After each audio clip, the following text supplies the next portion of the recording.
Make it firing number 2 for the New York Football Giants. Are the Rams the best team in football and Super Bowl bound? And how about them Cowboys with the Cowboy-sized comeback? All that and more coming up next. It's the Manchild Show with Boy Green. We start right now.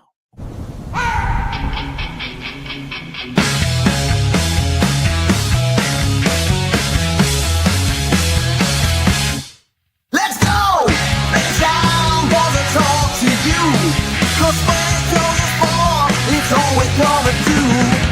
If Boy Green is always on the scene, it was gonna always bring to the live streaming. So get ready, get ready, cause here they come. All right, not even the official Black Monday, but it is for us Giant fans. As another one bites the dust, another one bites the dust. This one, the defensive coordinator, Shane Bowen. Some might say he had it coming, as they say. The defense has just not gotten the job done this year, whether it's under Brian Dable or now under Mike Kafka, the interim head coach. So Kafka and Kafka alone, and he was out there and then speaking to the media about this, said, I made this decision. This was my decision. This did not necessarily come from ownership. This came from me.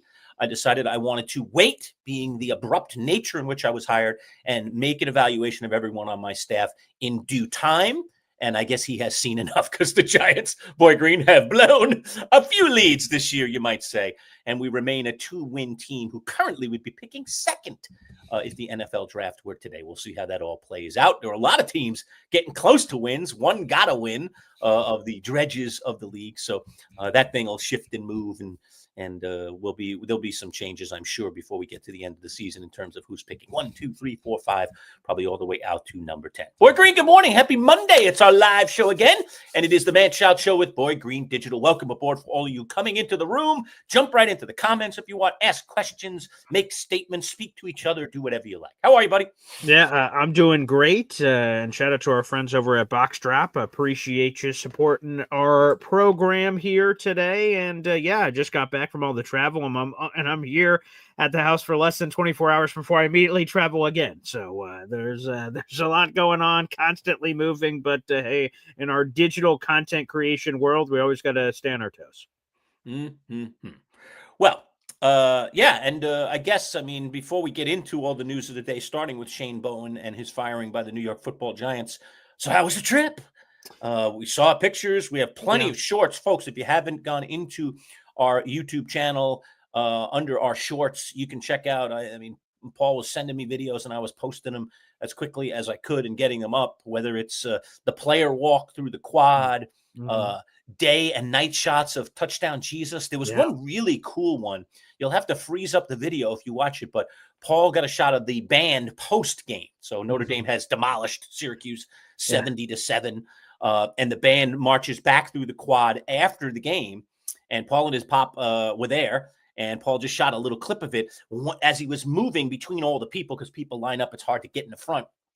He had a shot, this beautiful night shot of Touchdown Jesus, like glowing in the distance. I was like, oh, that's such a cool shot, kind of between the shoulders of people. There's Touchdown Jesus, and the band is playing as they're walking off to victory. Very, very cool. Of course, we saw the grotto. Yes. We got to see the band on the field, some fun pageantry during the game. It was it looked like you guys did a lot, and it just looked like a blast. And I think seeing Notre Dame through your camera, through you being there, and then sending this back, I was just like, wow, this really does look like the movie Rudy. Like, look at that brick. That's the exact brick. Or look at that tunnel. I remember when Rudy walked through that tunnel, it looked exactly the same. Remember when the black guy, what was his name? He had a great name. You're talking about the janitor. Whoa, what's his name? Yes. I can't think of his name right now. He has a great name. The character's name, not the actor's name. The character's name. Debo or Fortune you're talking about, right? Fortune. Yes, Fortune. Yeah. And he walks up to Fortune, and Fortune is on the ladder, like, I don't know, he's painting the goalpost or something. He is painting the goalpost. And that's when he gives him the key to the place to sleep. He needs the place to sleep. But then he denies it, saying, I don't know what you're talking about. I don't know anything about it. Got know nothing about it. Yeah. Yeah. So that moment, he walks out of that tunnel, and you walked through that tunnel, with all the beautiful banners above of all the national championships. and just here you are. You're like on the field. Yeah. Like it's cool what Notre Dame does. I love that if you get in there early, that they allow you access. Yeah, They I didn't allow even you know that. to walk down on the field, like to Yeah. the edge of the field. Take pictures there. See Mhm. the stadium, how the players and the coaches see the stadium.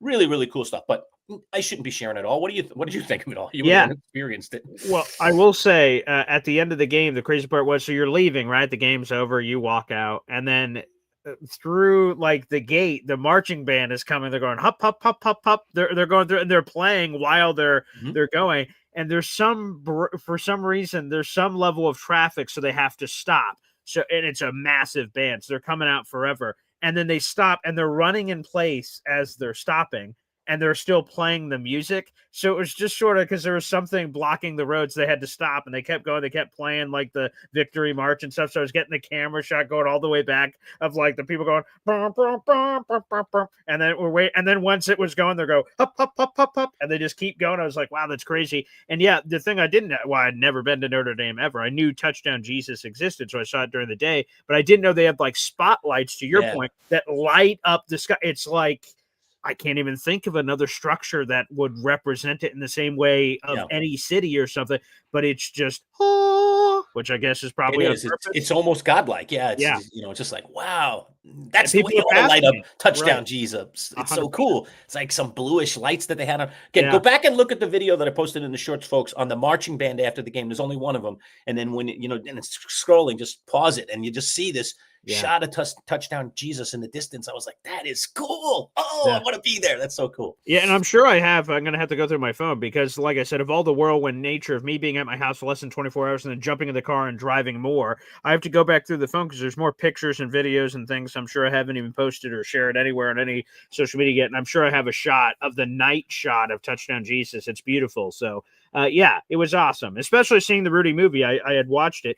It's not available. I didn't know this. It's not available for free anywhere. So for the first time in like 10 years, 15 years, I had to rent a movie. I could have gave it to you. I have it on DVD. I'm sure I have it on DVD somewhere in the house, but it was just spur of the moment. So I'm just like, let me rent a movie, which again, I haven't done since like the 90s of Blockbuster days. Mm-hmm. So that was nice to go back there and rent a movie, but it was beautiful. And again, just seeing it and immediately following through the grotto, which is beautiful. And now, in the old days in the movie Rudy, like to grab a candle and light it, you have to pay money, cash. There's like a little drop box for your cash. Nowadays, it's all digital. You scan a QR code and you give it, but it just like in that moment, I'm like, wow. We talked about with Bud a week ago, leading into the Notre Dame game in 2014. So 11 years ago, they removed the grass on the field. It's all turf now. So there's a few things that you kind of go, that were like original OG things that are not, but I get it. You have to get with the modern times. Like the tunnel has all these neon. You're like in a nightclub. If you saw the video, which I saw on the MC Show digital page too, that there's just these rainbow colored streaming lights as you're seeing the national championship banners. I got 11 of those suckers and all the accolades and everything. And those obviously did not exist in the past. It was just a tunnel that you just blitzed through. So it was an unbelievable experience. Sorry for Syracuse fans around here. That was one of the biggest losses in program history, but it was exciting for Notre Dame fans. That's for sure. Yeah, and all those push-ups being done in the crowd too. They put people up on their shoulders and they do those for every point scored. Oh my god, that was a lot of push-ups. You said it was 20 degrees. Like, after that is now how many push-ups? Because you do it. They said 300 something amount of points, right? So right, yeah. Oh, mamma mia, that was not fun for Syracuse fans. That's for sure. Right. In a down year, things just got a lot worse on national television. But for the Notre Dame experience, you may not have gotten a dynamic game, but you got a good game for the home team. There's nothing but, everybody's celebrating before the game, during the game. The victory chant was great. I heard that a lot. Yeah. Just no criticism whatsoever. But it really is cool to see how Notre Dame, just from pillar to post, puts on the production known as a football game. Tradition. So many tradition things they do. It just breathes of tradition.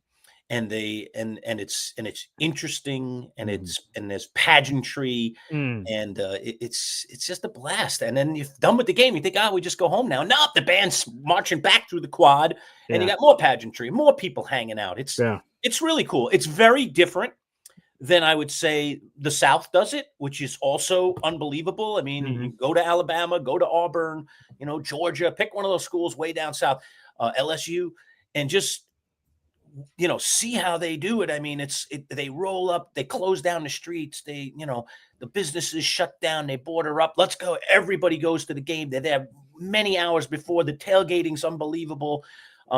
Again, they have their traditions too, but Notre Dame is not a Southern school. They're in South Bend, Indiana, and yet they have this unique thing to them that really makes them stand out. And it really should be, regardless of whether you like Notre Dame or not, folks. And I know there are plenty out there and going, I stand those guys. That should be a bucket list item for any sports fan. It's just they do it differently. It's cool, and you're walking in the footsteps of legends. Walking through that tunnel, you're walking through the footsteps of legends. The locker room, the sign, touchdown Jesus himself.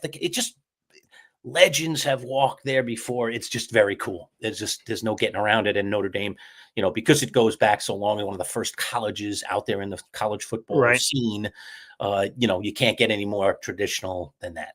And I would say the last thing here is that if you go to the Packers Stadium, and it rings true for Notre Dame. I've never been to Lambeau, but that's on a football bucket list too. People say they have a sign. They have a sign on their wall. Today is someone's bucket list, and it's cool that Notre Dame people, and it's interesting. And I would think some Notre Dame people, right, that go through the same rigmarole of all these people coming through and saying, "Oh my God, it's my bucket!" Like they'd get annoyed with it or bored. Like here come the tourists again. Yep. Right. The employees, here we go. Yeah, okay, pal, it's your first time seeing this, but no, they really did a really good job of the Notre Dame employees, and they have them everywhere, spewed throughout all the places to give you.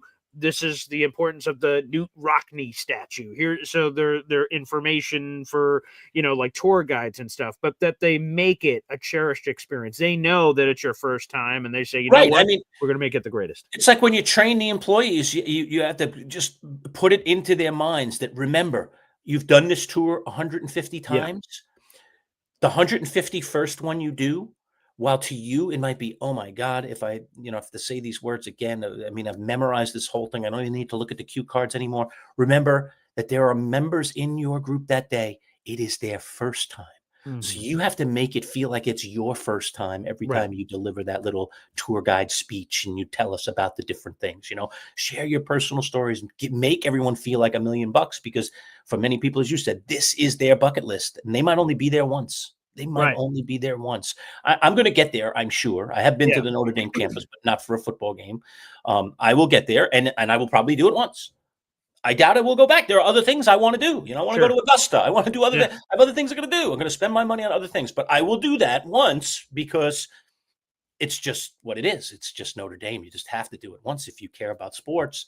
And you have the means to do it. You should do it.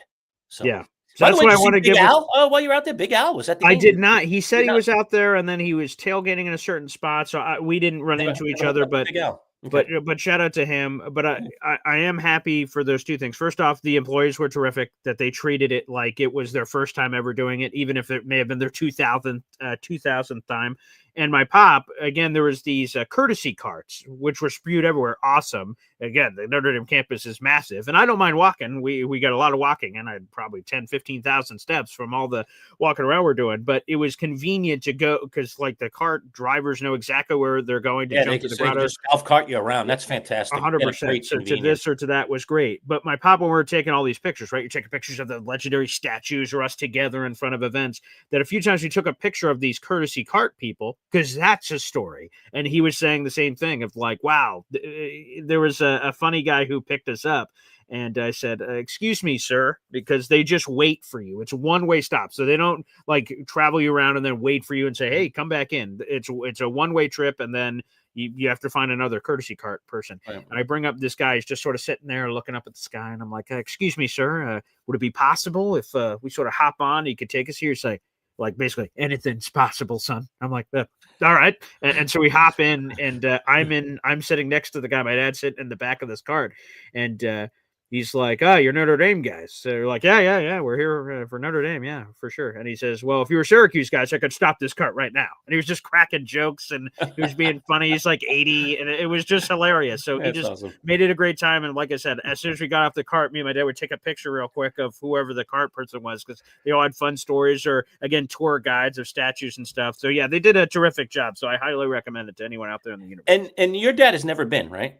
No, he has He never hasn't. been. So Okay. this was I see both he's of our already first I time. see he's already popping into the comments, so I'll throw up his comment here. Thank you, Big Paul, for this. Yeah, That's that line from Rudy when the correct. father, Gets walks up inside the to the stadium right stadium. before Rudy's He's this game. Right. massive Notre Dame fan, and then this is the most beautiful sight these eyes have ever seen. It's a very poignant moment in Yeah. that movie, and it's just a poignant moment in life. And I'm sure your dad feels it the same way, even though he's using a movie line here.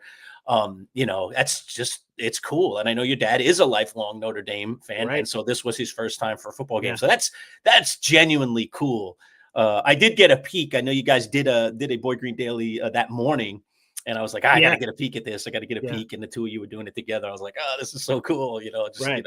The old man and the son. And then this is their first time. And so that was awesome. So my dad will be happy to know. Congrats to both of you. I did not treat him. So right. So that line gets read, right? This is the most beautiful sight these eyes have ever seen. And then the son goes, come on, Dad. Because he's annoyed because he's the older brother of Rudy for chasing his dreams. Come on, be more realistic. And so I did not give him that business when we were there. I happily. The father was feeling it in that movie, and rightly so. He was really, really moved. They didn't think his son could do it, and there he was. His son is the guy that got him to the stadium. Otherwise, that guy probably never gets to the stadium.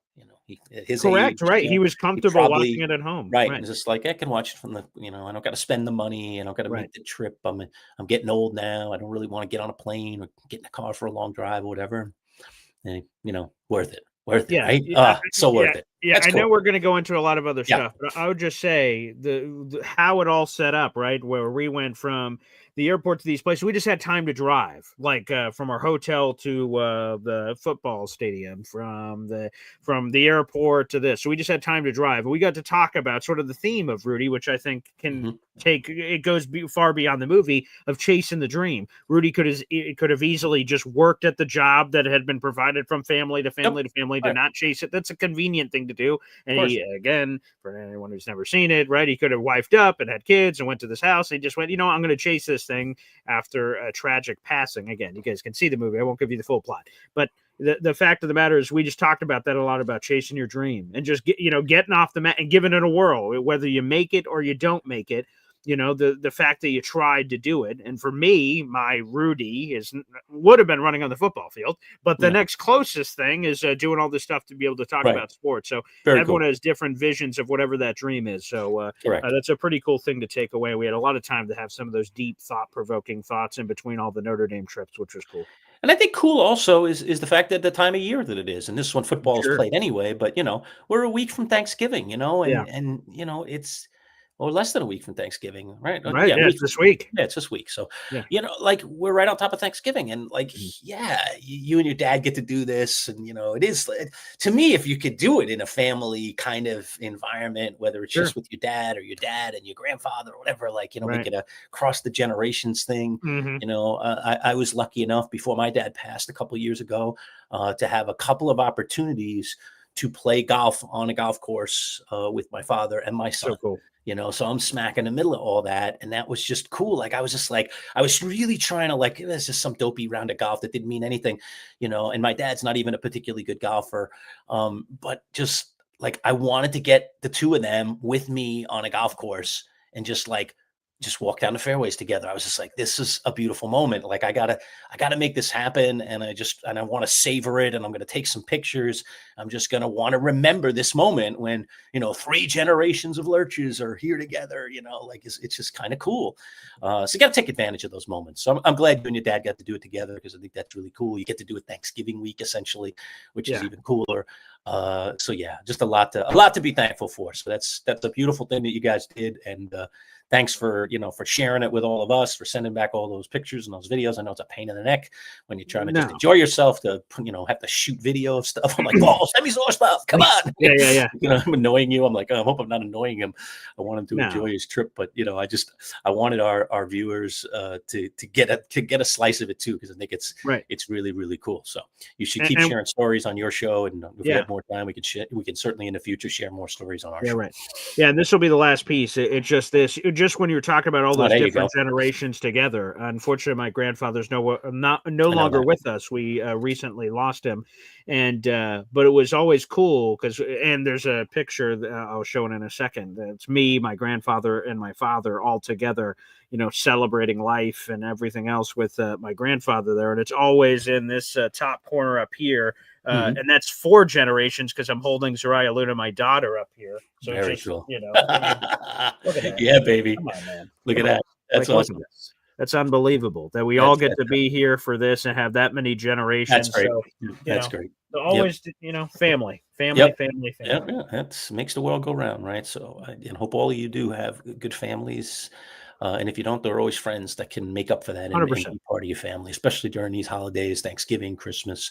Don't ever feel like you got to be alone. There are lots of people that would love to share their traditions with you. I have had some holidays over the years where I remember I got stuck up here during college because I was doing sports stuff and, was required to stay. And my family, I'm like, I'd never been away from my family for Thanksgiving, and then I found a group of friends and we did something and it still felt like Thanksgiving. So Friendsgiving. You never bother anybody. You're never bothering anybody by, if you don't have somebody for a given holiday, asking in, you got to be a little forward sometimes, but asking, most people don't think of it. And then, and they would love to have you. They would love to have you. Come on. We all have extras that come to our events. So, and those people make it really, really interesting. All right. I'll tell you what, let's just take advantage here of a perfect moment to take a break. We'll take a quick 30-second break. We're going to learn a little bit more about our friends from Box Drop, Syracuse Mattress and Sofa. I was just seeing Paul. You're going to see him in the commercial, the owner, also named Paul. That makes 3 Pauls on this show. And he was telling me he's the sofas are going out the door like there's no tomorrow. He was like, wow, I got to get some more sofas in. I was like, yeah, what's this big hole here? So he was ordering in some new sofas, and he saves you a ton of money on mattresses too. So let's just take 30 seconds, learn a little bit more about our friends at Box Drop. We'll come back and we're going to get into Monday morning quarterbacking, everything in the NFL. We're going to zip through that in the next 45 minutes. All right, stick around. Manchild Show with Boy Green Digital right here. Considering that we sleep nearly 1/3 of our lives, buying the right mattress is essential. At Box Drop Syracuse Mattress and Sofa Outlet, you'll get a unique experience, one that saves you 30 to 70% off retail prices on top-of-the-line mattresses like Sapphire Sleep. At Box Drop, you'll schedule a mattress fitting appointment and get one-on-one service directly with Paul, the owner. No middleman. Family-owned, huge savings, no-pressure sales designed to save you time and money. And now Box Drop Syracuse has sectional sofas and love seats as well, with prices designed to fit your budget. Box Drop Syracuse Mattress and Sofas. Set up your appointment today at boxdropsyracuse.com. All right, we are back. Manchild Show with Boy Green Digital. Don't forget to subscribe to our channel. We are still moving in our direction towards 500 subscribers. We're going to give away this lovely golf club that I have right here. This is the Highbore XL Cleveland, still wrapped up in the paper. All right, still in the plastic. Fantastic. All right, brand new, donated by our friends at Play It Again Sports. We have promised to give that away at 400 subscribers. And I was telling Boy Green, so I'm going to 500 subscribers. 500 subscribers. Thank you. I was telling Boy Green, the reason I said that is I was already thinking to the next thing. I told Boy Green I want to do something for 400 too. So we've committed to 500 subscribers, and someone's walking out the door with that beautiful golf club worth over $400. But I'm going to find something. I have a bunch of things, Boy Green, that I'm looking to give away. So I'm going to find something, and maybe we'll announce Wednesday this week. All right. When we get to 400, we'll give away a smaller item, but a cool item nonetheless.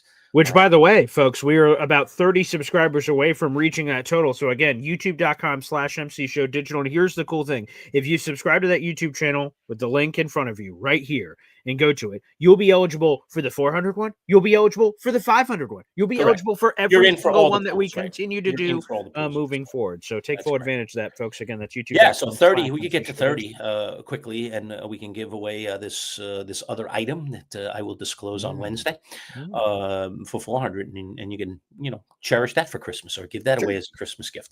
Okay, so welcome aboard, everybody. Good to be with you and good to be talking about all things NFL on this weekend. Both the Jets and the Giants unfortunately lost, but of course we're maintaining our draft status. The Giants close again. Jameis Winston has certainly been interesting. Oh, yeah, I said it the day they fired Brian Dable. You remember Boy Green, so this is not like, hindsight. Sure, right? sure. I said the first thing Kafka ought to do is install Jameis as the quarterback. We knew that Jackson Dart wasn't going to play because that concussion. As it turns out now, he's missed 2 games because of the concussion. But get Jameis in there.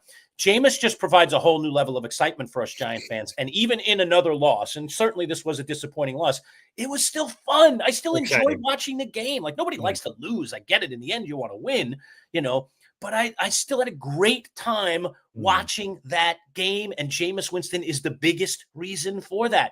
There's just an energy, and the guy just has I don't care, man. I'm just out here playing football and going crazy and chucking it down the field. I mean, 2 4th and longs that the Giants made late in that game that just had no business being made, and it wouldn't have been made with Russell Wilson at quarterback or someone else in there. It's just crazy Jameis. He just throws it up there and go get it, receivers, and sometimes they do. It's pretty cool.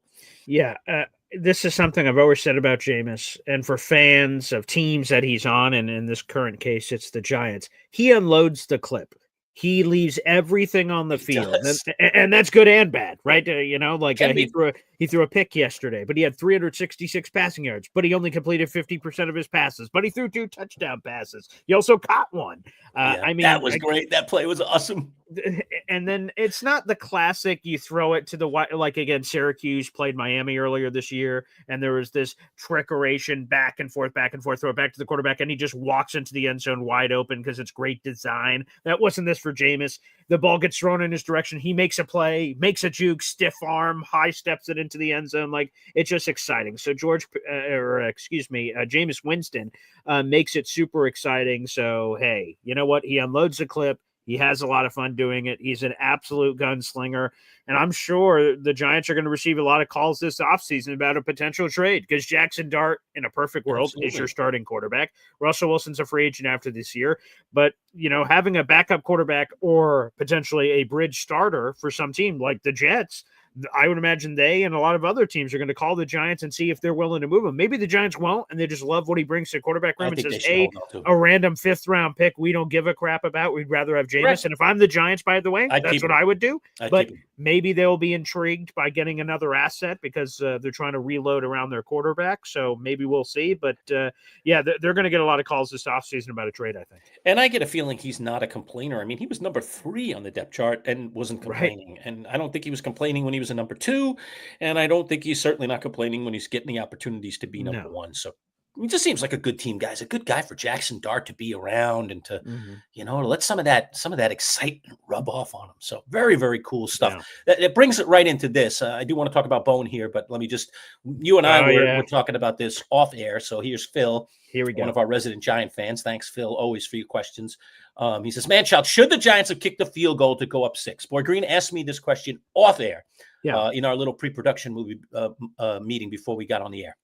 Yeah, and just to set some context here, let's just lay out for folks that did not see the game just to see. And Manchild, you tell me, again, you just answer Phil's question here. So again, the Giants are up 3. It's 27-24. There's about 3 minutes left in the game, and it's 4th and goal. The Giants could kick a field goal. They'd go up 6. And then obviously the Lions would have to score a touchdown, kick an extra point to beat them. Or they can go for it and try to, quote unquote, win it. It wouldn't be over, but win it right there. You go up 2 scores and then the rest makes history. So take it from there, Large.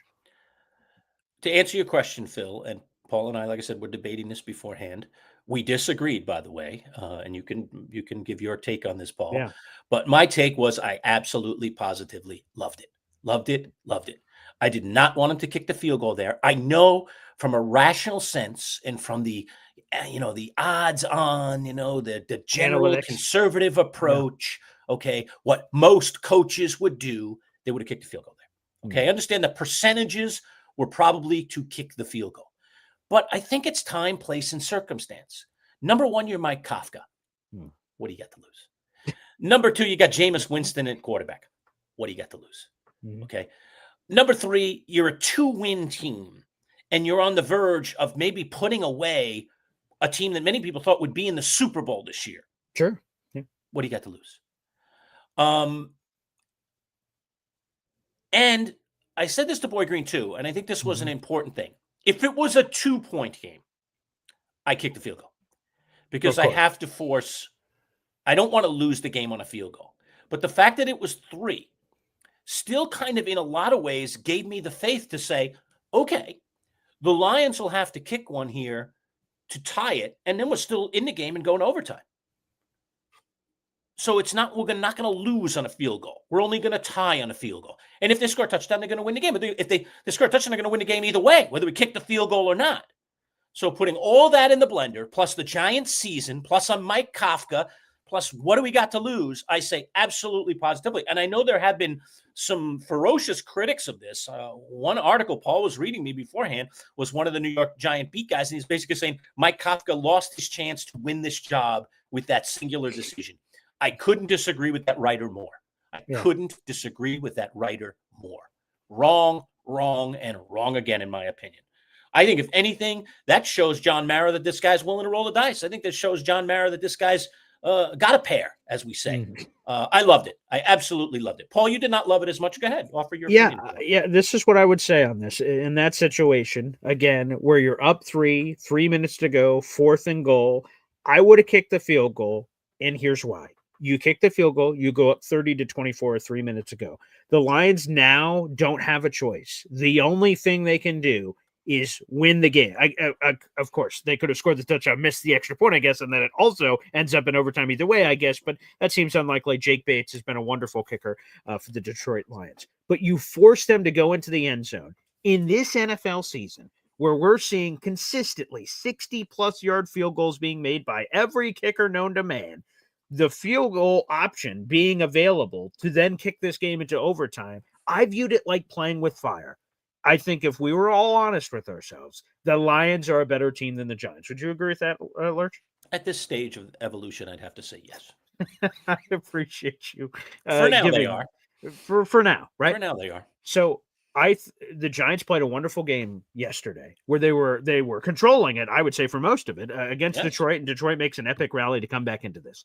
But I think you're playing with fire. If you open up the overtime opportunity, I think eventually Detroit Lions, who I think are the better team, if you give them enough wax in the pinata, that thing's going to burst open and candy's going to pour out. It hadn't for most of the game. The Giants did a wonderful job, but to give them another whack potentially of kicking a field goal, which Jake Bates has an amazing leg. And I thought as soon as that happened, I'm like, oh boy, we're going to overtime. Let's see what happens next. And I was concerned if we got to overtime, especially in the new overtime rules. Both teams get a chance now. It's the playoff rules. Even if the Giants won the toss and got a touchdown immediately, the Lions still get another opportunity on their side. So the Lions are going to get the ball. I think it was playing with fire. I would have kicked the field goal and said, hey, Lions, if you want to beat us, well, you're going to have to beat us going from pillar to post, A to Z. You're going to have to punch this ball into the end zone, especially considering the Giants' resume to this point. They had blown, this ended up being the fifth, fourth quarter lead blown. I don't want to blow it with field goal overtime. If they punch in a touchdown, then so be it. I will live and die by that sword. I don't want to go to overtime, which I thought was a dramatically high possibility because of how well kickers have been performing this season. So I respectfully, with all due respect, disagree, and I would have been on the other side of this one. And I understand, and it is a total play the percentages thing, and it is probably the right thing to do. But time, place, and circumstance, where this organization is at the moment, I love the decision. Sure. Don't we all want Dan Campbell to be our coach most of the time? Right, I mean, occasionally, like in that 49er playoff game, oh, Dan, a little too crazy. Bad. But 95% of the time, I'm like, yeah, Dan, let's bite off their kneecaps and let's go again, brother. Believe in your team. What's wrong with that? We just believe in our teams. That's what we're supposed to do. So come on. We love that. So let's love it with the Giants. And what's the damage here? Damage report. Let me hold on. Get my pad and paper here. Okay. All right. Damage report. New York Giants. Let's see.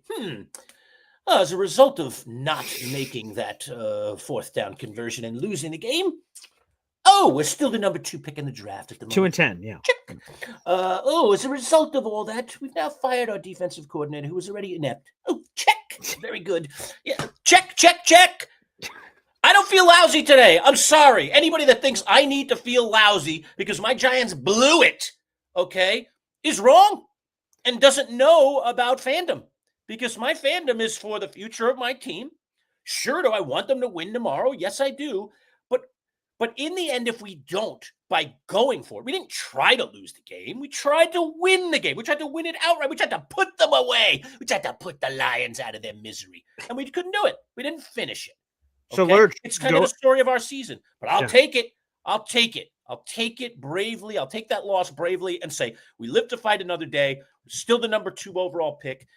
It's fine. It's fine. Go ahead, BG. So no, I was going to say, because we're swimming in these waters already, continue to carry the torch. Of breaking news from earlier today is that the Giants have fired Shane Bowen. So your response, we already it's overdue. Where the that defense is. has So go just ahead. been so badly and grossly underperformed.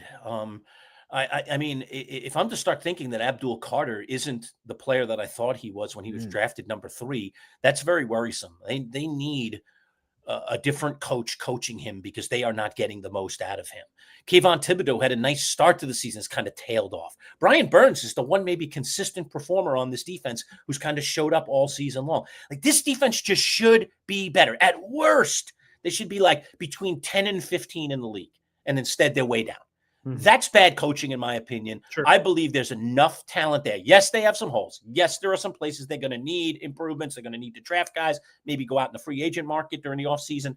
But they should be much better than they are. At worst, they should be a middle of the road defense, and they have not been this season. And that has to fall on the shoulders of the defensive coordinator / head coach. Well, the head coach is gone already. You can blame him. Ultimately, he's really responsible because he's the one who picked that guy. He's the one who assigned that guy. He's the one checking off on the game plan every week. Yep, good game plan. He's the one not getting in the headset saying, wait a minute. No, let's send them all on this one. You don't. You have yourself to blame. So you're going to give it over to Shane Bowen, and it doesn't work. Then the person who assigned Shane Bowen should go first. And he did. Brian Dable's gone. All right. Now Shane Bowen needs to go, and he's gone. So it is what it is. It just didn't work. It doesn't mean Bowen's a bad guy. It doesn't mean he's ultimately a terrible DC. It just wasn't the right DC for this Giants team.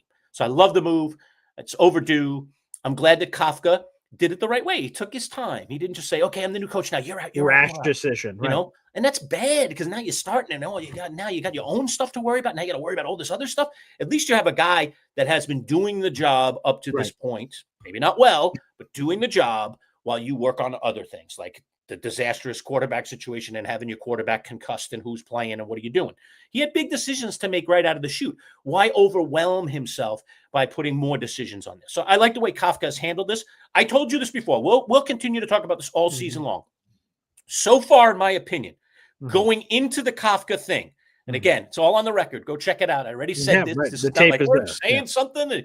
He's just making stuff up. I don't make stuff up. I'm a very consistent person. When I am wrong, I will tell you, I blew that one. Oh, that was an awful take. All right. We all got to have takes when we do this kind of stuff. Sure. Okay. I'm not particularly a hot take artist, but every once in a while, I'm very passionate about something and I will hot take it. All right. And I pretty much had a hot take that I don't want anything to do with Mike Kafka as the head coach of the Giants going forward. No, thank you. It's like vanilla ice cream, not even sprinkles on it. No, thank you. I've seen Kafka for 2 games. I'm starting to warm up to him. I kind of like what he's doing.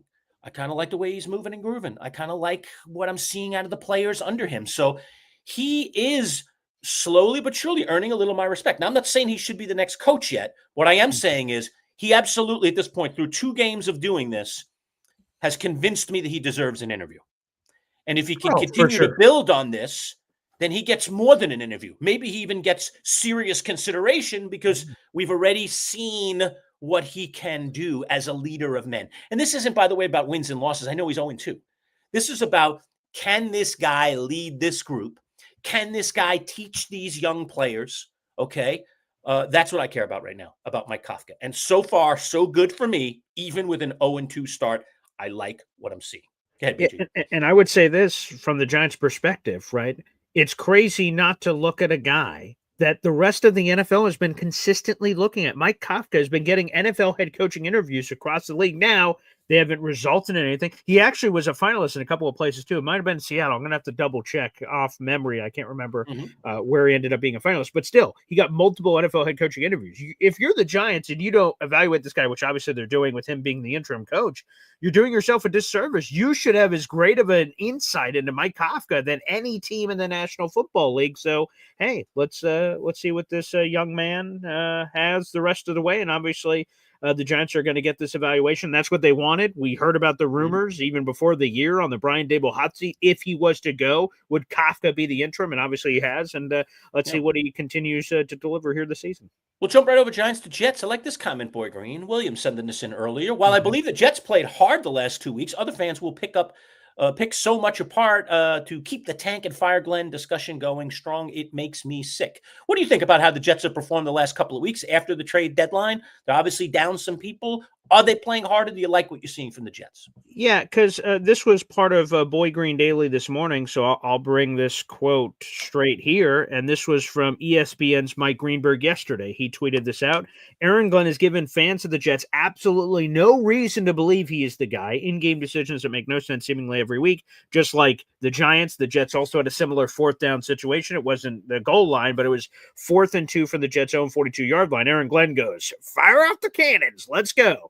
And it was a 10-7 game. Jets were down 3 points. But from their own 42-yard line, he says, fire it up. Let's go. It doesn't work. Ravens score a touchdown, go up 17-7, and then the Jets never truly quite get back into the game. Brees Hall had a fumble late, so it didn't end up getting back to the game. So the decision was costly. So Aaron, there's a lot of heat around Aaron Glenn, and that's the decision that Greeny was referencing. And when I read that tweet, I pulled out a notebook and said, you know what, Paul, I woke up at 5 a.m. this morning and I had a blank notebook and I said, I want to write down any of the reasons why I believe I'm optimistic about AG. Let's just brainstorm, just throw it all up on the paper and see, is there reasons? And I came up with a full sheet of paper for reasons. The Jets were the most penalized team in football the last 2 years. This season, before the Ravens game, they were 21st least amount of penalties in the league. He's turned around the penalty thing. I like that. There's that from AG. He has them fighting hard. In the last 2 games, they were on the road in Foxborough to play the New England Patriots, and then yesterday on the road in Baltimore to play the Baltimore Ravens. The Ravens had won 4 in a row, and they were a game out of first place in the AFC North. They're as motivated as a team can be motivated. Patriots, they're trying to keep the lead in the AFC East. And despite the massive point spreads that existed in both of those games, Aaron Glenn had his guys prepared, motivated, and disciplined, ready to go for these games. So I think that speaks to AG. Again, it's the same as I was saying with the Giants and Kafka a minute ago. You want to see if this guy's a good leader of men going from here out. Like the record is the record. Sure, would you like a few more wins? We'd all like a few more wins. But is he leading this team? Do you see good leadership? Yeah. That's what I would care about if I'm a Jet fan right now in terms of my head coach. That's what I care about in evaluating this interim coach as to whether or not he should get a serious look here as a head coach. I think the things are actually very similar. Yeah, I do too. And again, ahead of the trade deadline, right? They trade away Sauce Gardner, Quinn Williams. Those are 2 of the most expensive and 2 of the best players on the team, regardless of offense or defense. And you trade them away. And they got nice picks for the future, but that doesn't help right now. Right. So the rest of the guys in the locker room could go, screw this. Clearly the Jets don't care about 2025. Why the hell would I? And they could have rolled over and said, let this AG guy be one and done. He doesn't care about us. We don't care about him. That's not what happened. They have been fiery. They've been in every game. The blowout stuff happened earlier in the season. That's not happening now. So he has them motivated. They seem to be improving in a lot of key areas. Now wins, again, results-oriented business. No, they won 2 in a row before this most recent 2 games that they just played. But to me, I see plenty of reasons for optimism. So I politely disagree with Greenberg that he's shown no reason that he's the guy. Has he been perfect? Absolutely not with key decision-making. But I've seen a lot of progress. And again, the phrase you just used, leader of men, Jets have been begging for that forever. And let's see him get his opportunity to build the team in his vision. And they have 5 first-round picks over the next 2 years to do so. By the way, BG, it's coming down already. Jamie the It FedEx is. asking, so when's the beard coming off? And go Yeah. Bears, of course. Yeah. So for folks who missed it, although I guess I got to keep the Notre Dame story lurch told in mind that I shouldn't tell this story in a fast forwarded version because some people may be hearing this for the first time. So I'll try to have a happy balance here. All right. A fan called into the show that Lurch knows very well, my Boy Green Daily Show. His name is Alon. He made a bet with me that if the Jets lost these last two games in Baltimore and in New England, I would have to shave off the beard completely. Long story short, we negotiate back and forth, and it's basically the most of the beard will be disappearing if they lost. Spoiler alert, they did lose. So the beard will be coming off. The question of whether the beard is coming off or not is no longer up for debate. It has to come off now because I'm a man of my word. Yep. What is now up for challenge is whether or not this beard gets shaved off live on a video streaming show. Right. And if we receive enough memberships, which we got a surge of them earlier, 30-something memberships earlier, so we're 60 some odd away. So if that happens before Thanksgiving, 60 more memberships on the Boy Green YouTube channel, then the beard shaving will happen live on a program. Be a public event. 100%. If so Matt from Auburn wants it live. Well, folks, again, if you guys send in all the memberships, it'll happen live. Okay. If they don't send in the memberships by Thanksgiving, no worries. The beard's still coming off, but one show you'll see me like this, and then And the one next show one? you'll see me with a lot less. Close So cut. so it'll probably be. I haven't. My dad actually. I thought he was being a jerk. I'm going to be honest. So I'm up at like 5 a.m. this morning. I get a text from my dad. I'm like, oh, what does he want? He's like, hey, do you want me to schedule an appointment for the beard shaving? Oh, And I thought he was he's being a on there, huh? jerk.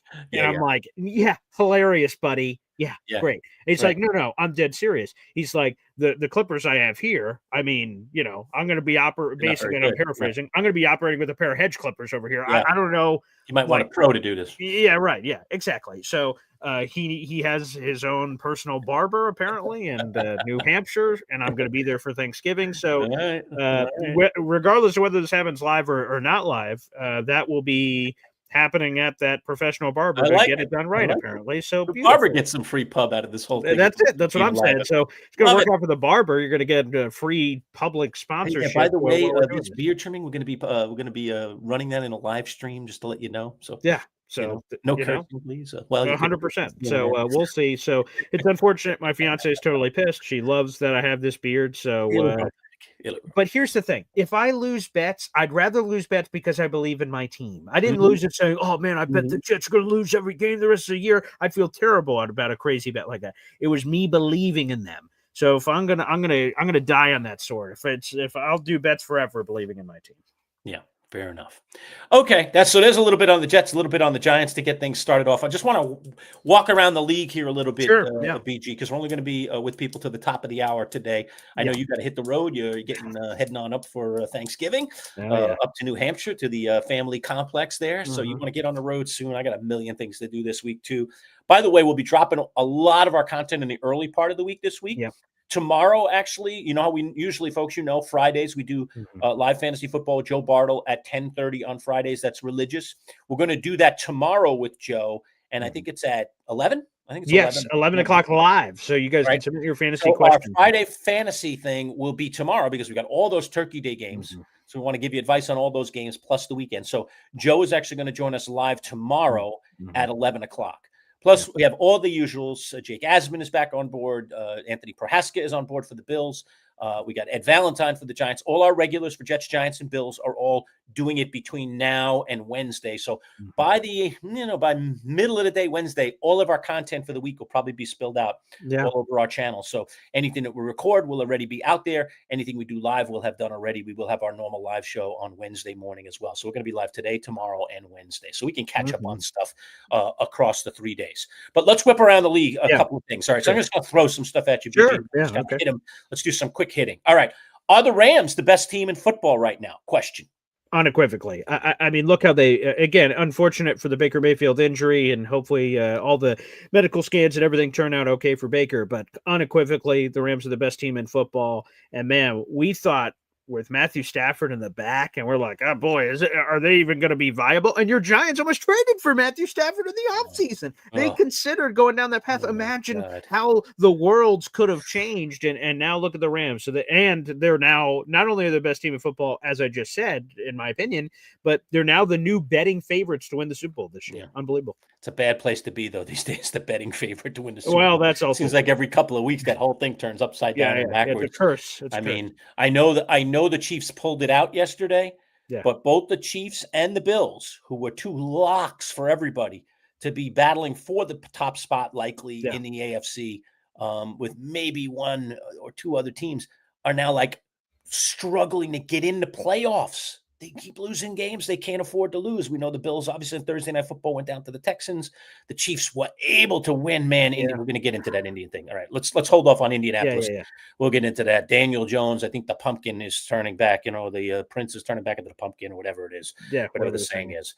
But I do agree with you. At the moment, the Rams are the best team in football. And it's not just Matthew Stafford and Puka Nacua and Kyron Williams, by the way, and some of the other weapons that they have. That defense, which Boy Green has been like Mr. Streamer in fantasy the last couple of weeks, streaming defenses and whacked out players off the waiver wire. First he hits not 1 week, but 2 weeks in a row with Michael Wilson. Who even knows what team that guy's on? Nobody knows what team that guy's on. He's on the Arizona Cardinals, folks. And for the last 2 weeks, he's been one of the best receivers in football point-wise in fantasy. This creep, all because of appendicitis from Marvin Harrison Jr. That guy probably is not even in the lineup, for crying out loud. And instead, he's putting up 30-plus fantasy points every week. Insanity right there.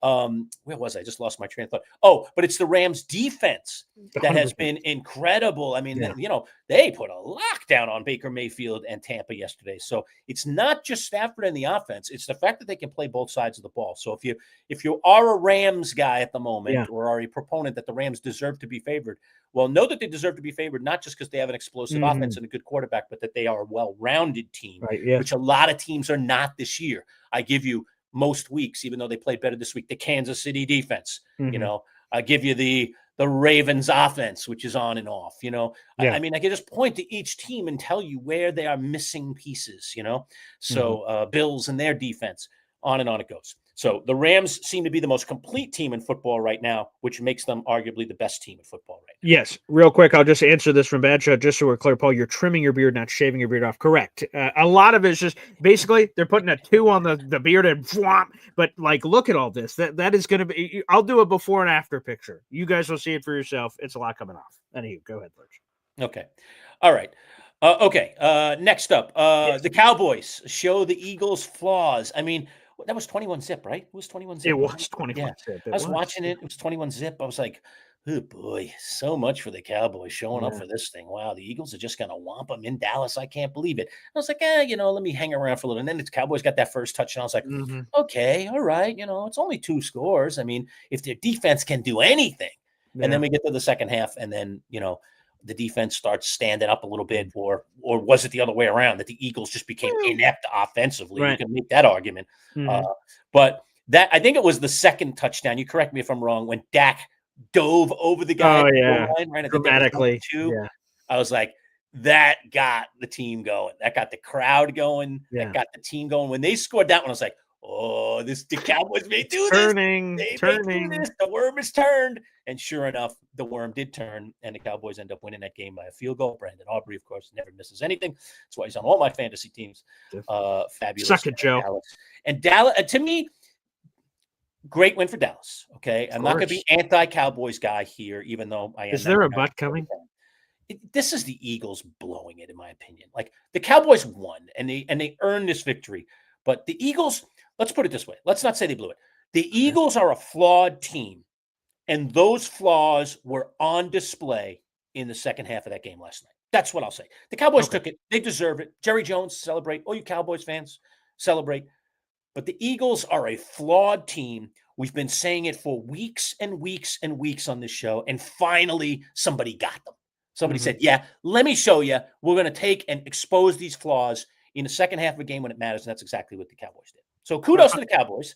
But to me, this is more of an Eagle problem than a Cowboy thing.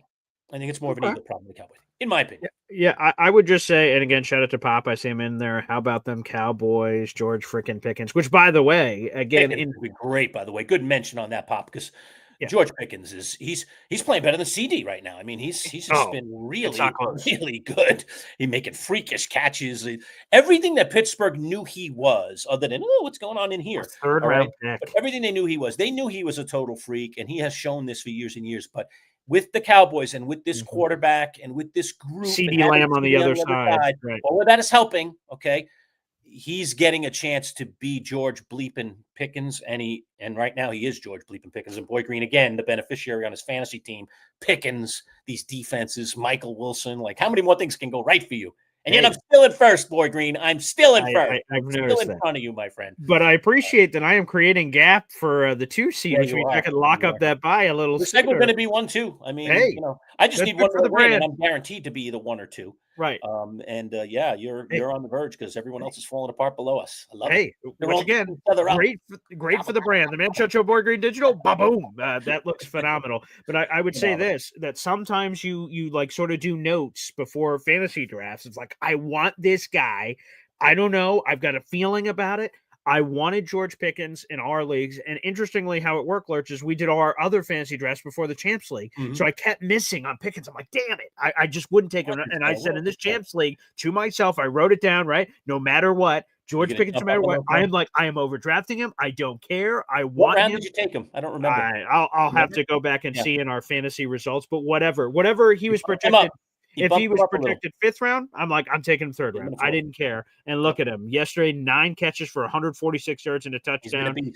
He caught every targeted pass. So, hey, this is the only thing I'll say for the Cowboys. You said, Eagles collapse more so than Cowboys taking it. That Cowboys offense is 100% for real. And if CD Lamb could get his head on straight, I mean, who knows what this Cowboys offense could do? They're picking up some steam. The Quinn and Williams trade seems to have been a boost, both literally and also for the psyche of this team. So watch out for the Cowboys. We'll see. Great Thursday night game. That's going to be the most watched game of like the last 50 years, Lurch. Chiefs, Cowboys, Thanksgiving. Oh my goodness, that's going to be. And this is where, to me, sleeping at the wheel hurts too. And I will call it sleeping at the wheel. I mean, kudos for you. Yeah. But you've been up in the standings all year long. That means every week on waiver day, like me, we're picking towards the back end. I've been picking last. We don't have the pick of the litter. Not getting anything, I just hope that somebody doesn't see something or whatever, Right. That, all right, I need a defense and no one else does. Maybe I'll get my pick, but usually it's my 3rd and 4th selection that I'm getting, and I'm like, that's god awful. Like I did that this week with Bam Knight because I knew that Jacobs would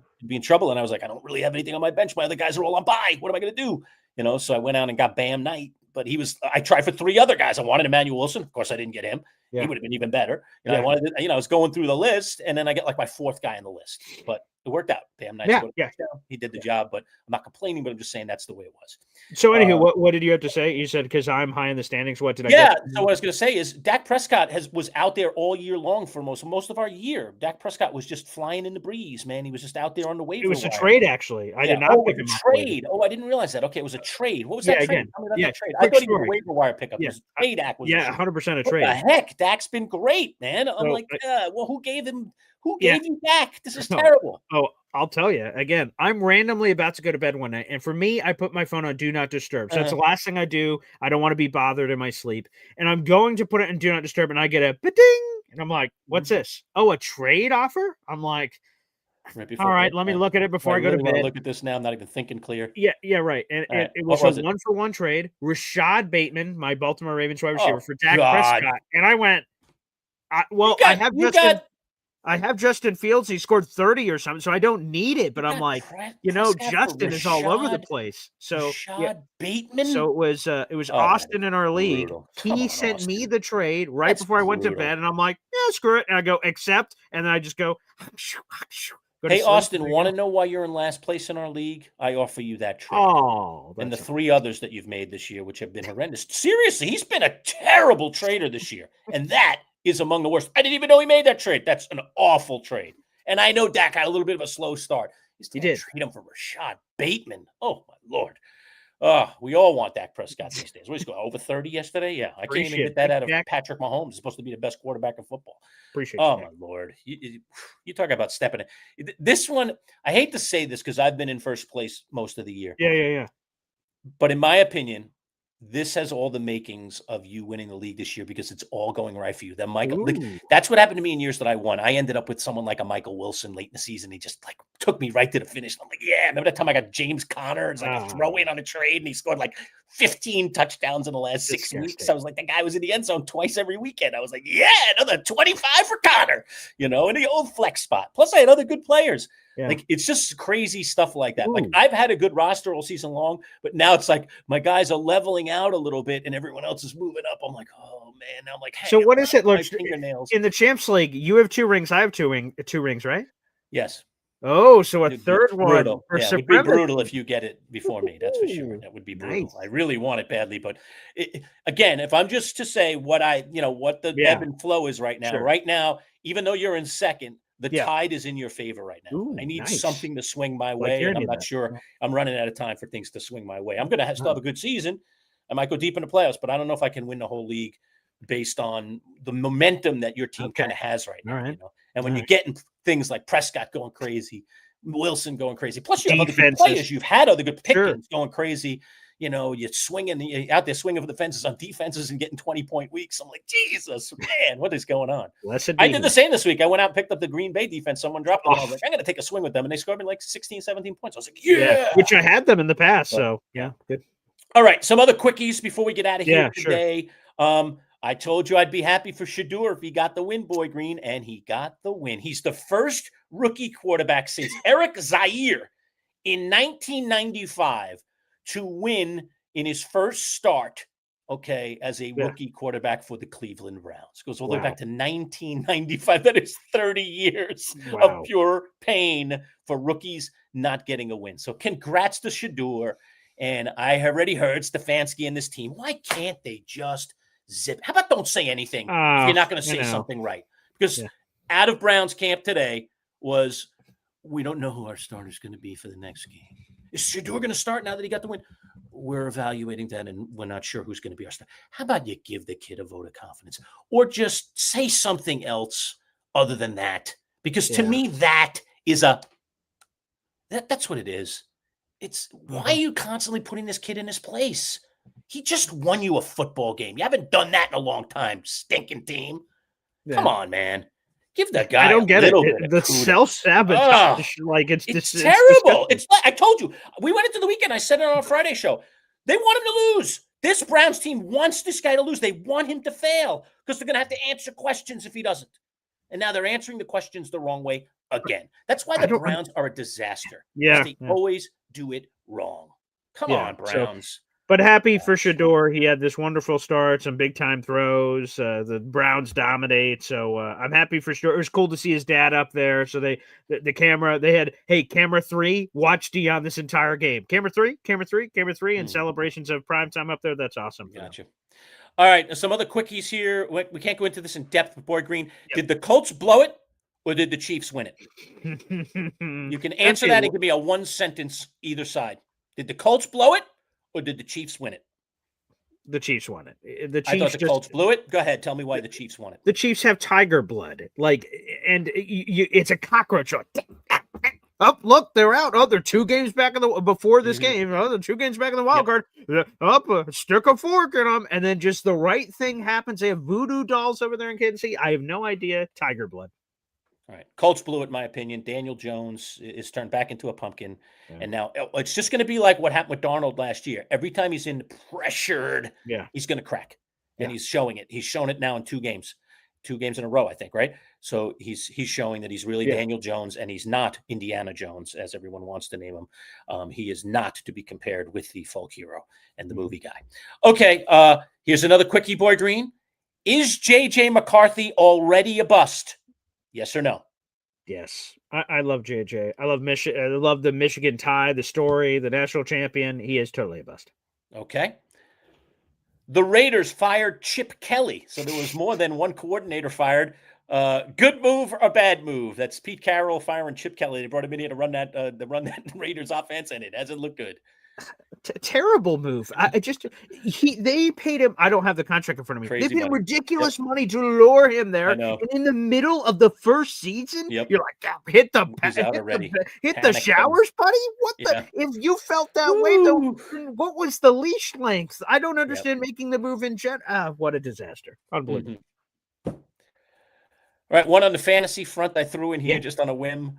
Ooh, Is Manchild's trade for JSN going to prove to be the best trade of this season when it's all said and done? I told you, and again, thankfully, this explosion did not happen against me when we played. Thank God. No, it didn't. Which blessed be he. He had a down week that week. I texted you, Lurch, and I'll bring this private public. I think I said it before. When you made that move, and again, it's funny. Sometimes the best moves you make are the ones you don't make. You were in heavy negotiations with some other member in our league. You were trying to get a wide receiver. It didn't happen. And you're like, well, let me look in another pot. You look at another pot, and the JSN opportunity presents itself. Yep. I texted you when JSN went to you. That may have just won the league. JSN is on pace to have over 2,000 receiving yards. Yeah. Lurch, quick trivia. Do you know how many receivers in NFL history have over 2,000 receiving yards?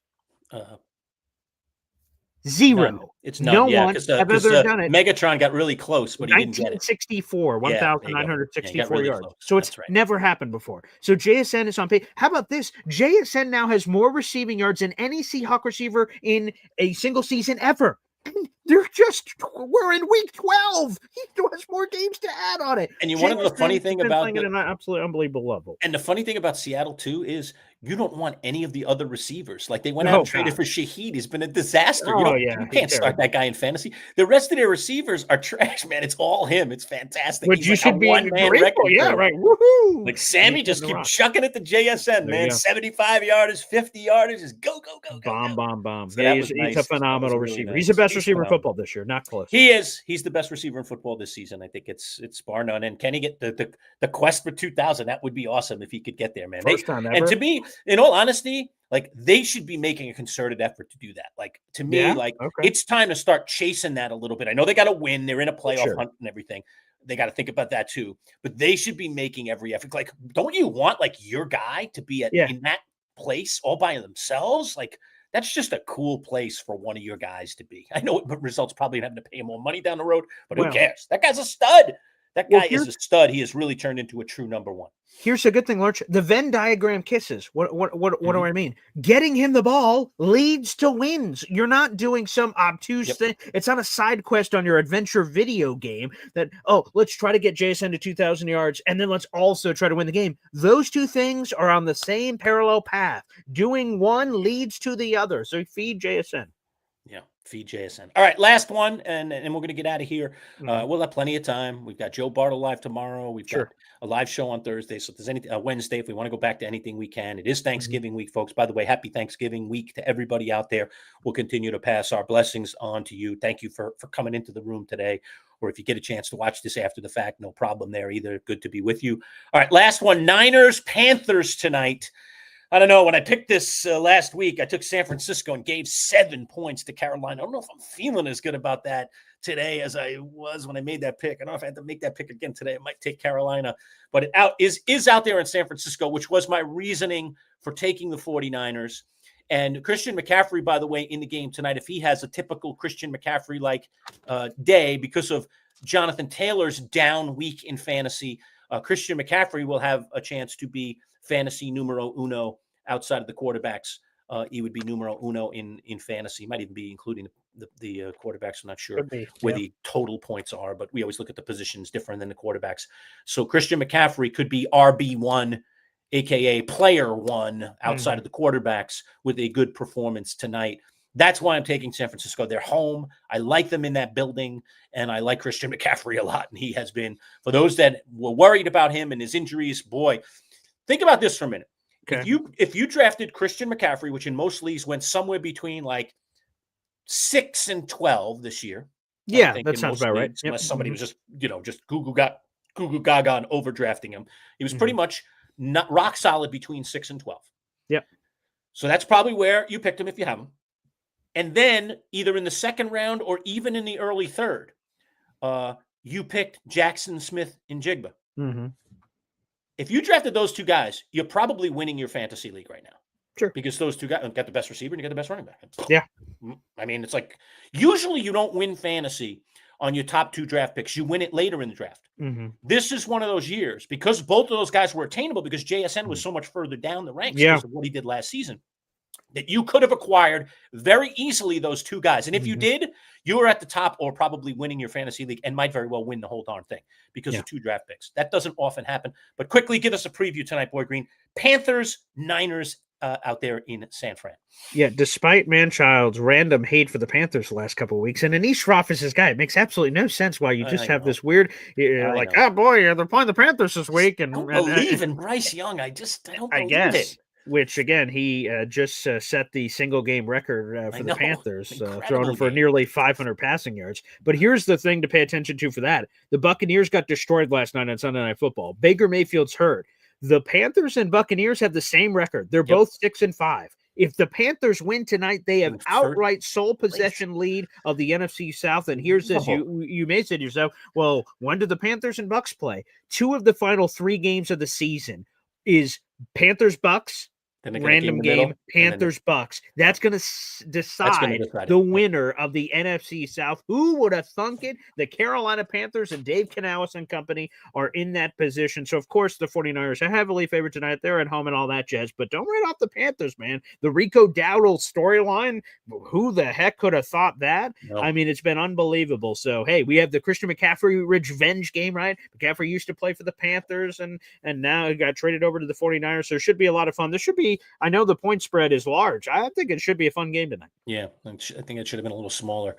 I agree with you. And, we'll see. But and by the way, the Bucs better hope that Baker Mayfield is okay. He hurt his non-throwing shoulder in that game last night. Obviously, was in civvies, but remained on the sideline. If you watched the game, you saw that. They're not going anywhere with Teddy Bridgewater as the starting quarterback. Hey, they're backup. I like Teddy Bridgewater. He's a nice guy. Yeah, he was like coaching high school football a couple of years ago, right? And then made his way back. Like, hey, Teddy, we need a guy. Hey, we're choosing up sides. Can you come play? I mean, that's what it felt like to me. I was like, what happened going on, man? Yeah. So yeah, it's a little, the Bucs' chances significantly drop. Yes, that's fair to say. If Baker's out for any kind of prolonged period of time, and they can't afford to lose games right now because, as you said, especially if Carolina wins tonight, Carolina now is in front of them. You can't let them get away. The Bills have let the Patriots get away, and look at what that looks like right now. Yeah, Bills better start worrying about getting a wild card and forget about the division. The division is bye-bye. Barring a total collapse, the division is bye-bye now. Now the Bills need to get in the playoffs, and then they can take care of business later. But they're not going to take care of business sooner without an epic New England collapse, and it doesn't look like that's happening anytime soon. I mean, New England was threatened yesterday and once again showed their mettle at the end of that game against Cincinnati. So a lot of credit to the New England Patriots. All right, BG, I'm going to let you hit the road. I want to wish everybody out there a happy Thanksgiving. Doesn't mean goodbye because we're back tomorrow. Live Joe Bartle at 11 o'clock. Plenty of other content getting dropped. But Poliquin will get dropped tomorrow. We've got, again, our Jets, Giants, and Bills insiders all coming early this week. We're going to get all our content out before Turkey Day so that you can, dare I say, bask in all the content over the holidays. And we will do our NFL pick segment as well before Turkey Day as well. We're trying to get it scheduled up with Matt Lombardo, but we probably will do that on Wednesday as well. So a lot of content. Thanks for all of you who've been tuning in regularly. Go check out all the stuff on Paul's Notre Dame trip. It's all in there. We might even find some other ditties that we haven't put in there yet. There's some new Survivor content out this week, and we will be in our typical spot on Wednesday night before Turkey Day, doing our live Survivor post-game show. So if you love the TV show Survivor and you've been watching season 49, jump in on the fun. We do about an hour or so with Brett LaBelle, one of the Survivor insiders, every single Wednesday night. And please pass along to your friends. Subscribe. All right, it's at MC Show Digital. All right, youtube.com/MC Show Digital. There's the link. Send it off to your friends. Get them to subscribe. We want to give away some more stuff, including that golf club sooner rather than later. And we need more subscribers in order to do that. All right, folks, thanks for tuning in. We will see you tomorrow. Peace out. Take care.